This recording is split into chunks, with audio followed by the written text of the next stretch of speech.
Rekaman kerja tempur awak mortir dari Resimen ke-87 Korps Angkatan Darat Donetsk ke-1, Angkatan Bersenjata RF, pada posisi mortir dan pertahanan udara musuh di area Avdiivka, ramai beredar di media sosial Telegram pada Sabtu 1 April 2023. Dalam rekaman terlihat pertempuran yang sangat sengit, di mana terjadi ledakan berkali-kali pada posisi Angkatan Bersenjata Ukraina seperti yang terlihat dalam rekaman.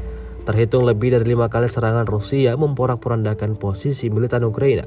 Insiden ini untuk kesekian kalinya menambah kerugian Ukraina. Beredarnya video ini menuai beragam respon dari warganet.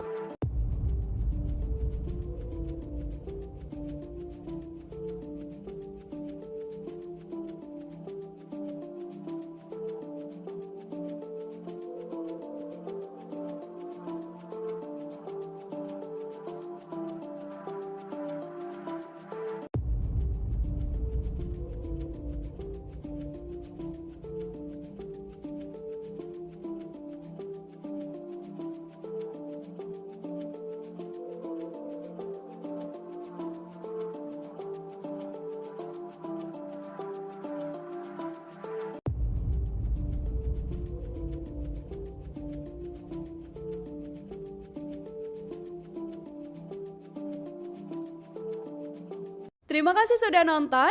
Jangan lupa like, subscribe, dan share ya.